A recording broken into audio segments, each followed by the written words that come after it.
O vereador André Rodini, de Ribeirão Preto, fez sucesso nas redes sociais ao divulgar um vídeo com um trecho de discurso na Câmara de Vereadores, no qual questiona o papel e a responsabilidade dos senadores na atual situação política brasileira, apontando a covardia dos atuais parlamentares. O vereador comenta o que chama de situações estapafúrdias cometidas pelo STF, que se julgam um poder acima dos demais poderes, e questiona onde estão os senadores, em especial os de seu estado.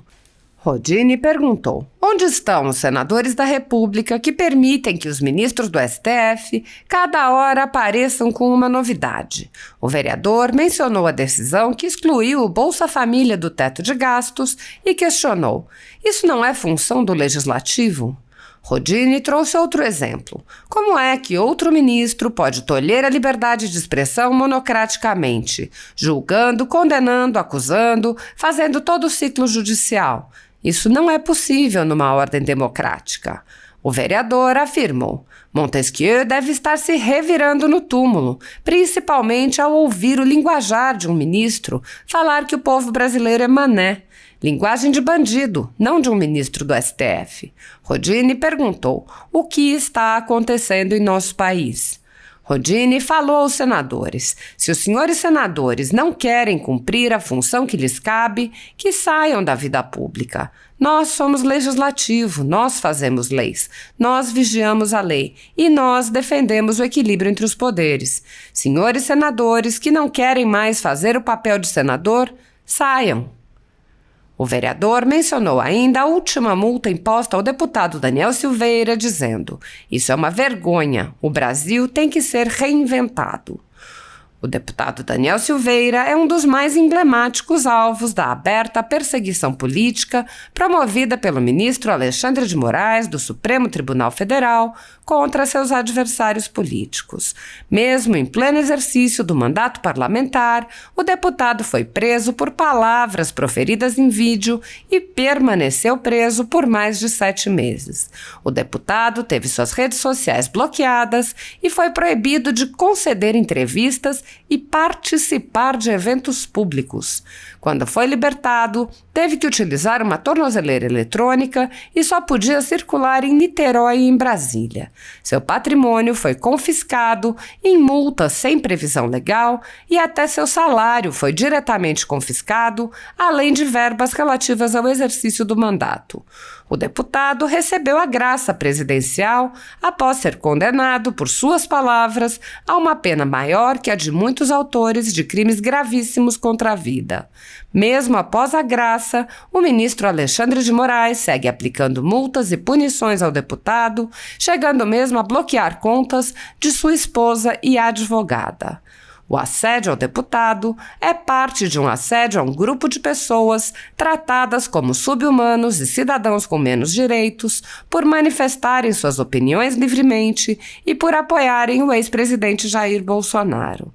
Medidas arbitrárias são tomadas contra essas pessoas que têm seus direitos e garantias fundamentais desrespeitados. Além de ter tido a sede invadida e todos os seus equipamentos apreendidos no âmbito de um inquérito do ministro Alexandre de Moraes, que foi posteriormente arquivado por falta de indícios de crime, a Folha Política, atualmente, tem toda a sua renda confiscada a mando do ministro Luiz Felipe Salomão, ex-corregedor do Tribunal Superior Eleitoral, com o apoio e o louvor dos ministros Luiz Roberto Barroso, Alexandre de Moraes e Edson Fachin. Há mais de 18 meses, todos os rendimentos do jornal estão sendo retidos sem justificativa jurídica. Se você apoia o trabalho da Folha Política e pode nos ajudar a manter o jornal em funcionamento, doe qualquer valor através do Pix, utilizando o QR Code que está visível no vídeo ou o código ajude@folhapolitica.org. Caso não utilize Pix, a conta da empresa Raposo Fernandes está disponível na descrição deste vídeo e no comentário fixado no topo. Há 10 anos, a Folha Política vem mostrando os fatos da política brasileira, fazendo a cobertura dos 3 poderes e dando voz a pessoas que o cartel midiático quer calar. Pix ajude@folhapolitica.org. Assista. de eu estar aqui presente é por eu ter ouvido cada dia mais situações estapafúrdias cometidas pelo Supremo Tribunal Federal, que se julga um poder acima dos demais poderes. Mas não estou aqui para falar do STF, e sim da covardia dos senadores da República, em especial dos senadores paulistas. Aonde estão José Serra, já saindo da vida pública, né? Vai sair da vida pública em silêncio, por não ter combatido e não ter exigido o equilíbrio dos poderes.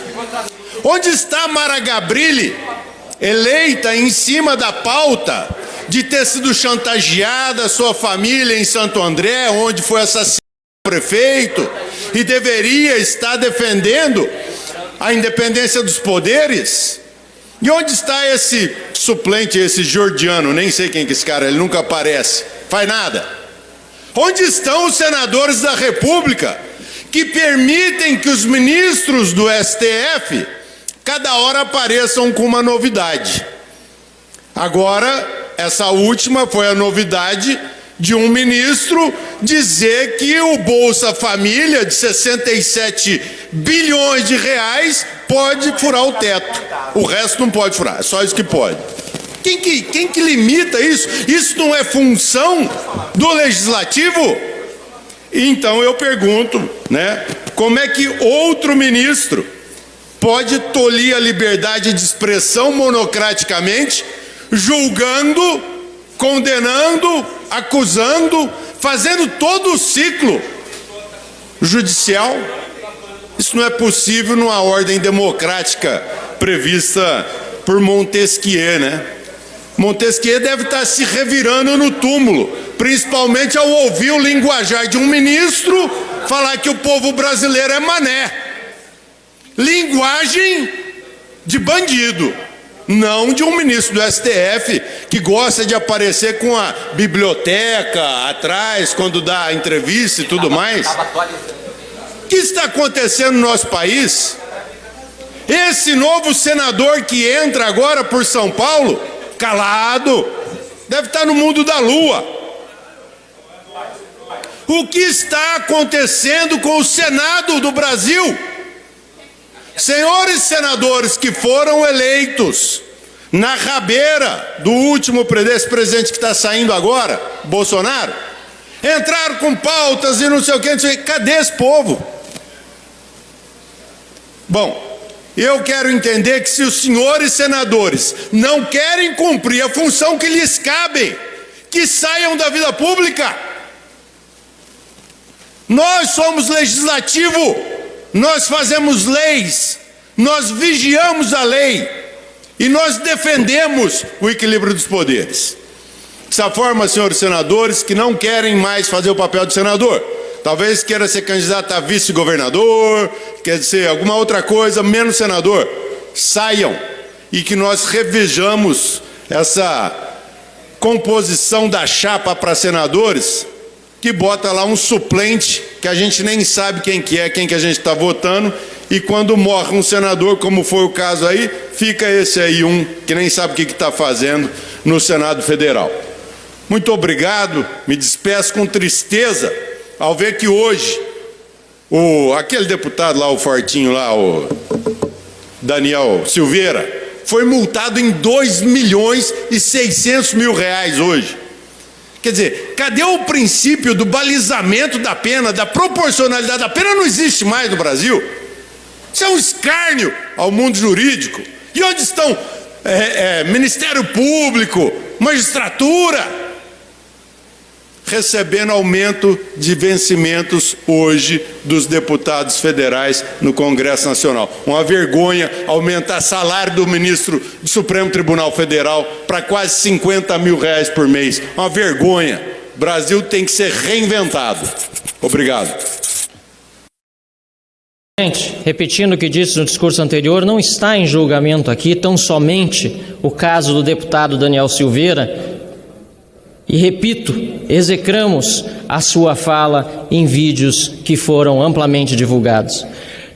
Está recolhida ao banco dos réus aguardando o veredito que será exarado pelos seus próprios ocupantes, esta Câmara dos Deputados, deputado Isnaldo Bulhões, líder do MDB, partido de Mário Covas, que disse esta mesma frase durante a discussão do pedido de licença para processar o deputado Márcio Moreira Alves, exigido pela ditadura militar e que foi considerado a gota d'água para o AI-5. Muitos falam em AI-5, mas não conhecem a história do ato institucional número 5. Talvez não se lembrem, mas faço questão aqui de recordar aquilo que deve ser ensinado nos bancos escolares. Naquela oportunidade, este parlamento foi capaz de construir consenso. E deputados governistas da base do regime, da base da ditadura, votaram a favor deste parlamento. E a gota d'água do AI-5 não veio daqui, veio do Poder Executivo. Desta vez o AI-5 vem do Poder Judiciário, vem do Supremo Tribunal Federal, que num ato arbitrário e autoritário, à margem do que diz a Constituição, que foi aprovada por este parlamento e só por ele pode ser emendada, à margem do que diz a Constituição e a lei, faz uma prisão ilegal, inconstitucional. Caros colegas, não se trata de defesa corporativa aqui, pelo contrário, há conselho de ética que puna com rigor este e outros casos pendentes. Vamos reativá-lo. Trata-se de defesa da democracia, do Estado de Direito, da defesa de que não nos submetamos como vassalos humilhados ao Supremo Tribunal Federal. É disso que se trata. Ou vamos mais uma vez votar aqui, permitindo que o Supremo avance, desta vez, pela primeira vez, violando o que é inviolável, que é a nossa imunidade parlamentar. É isso que vamos permitir na noite de hoje? Que a Suprema Corte continue com inquéritos sem denúncia do Ministério Público e haja por conta própria, fraturando a nossa democracia e a nossa Constituição? Vamos tentar buscar consensos, assim como na votação de 68, quando houve maioria para defender esta casa e o mandato parlamentar.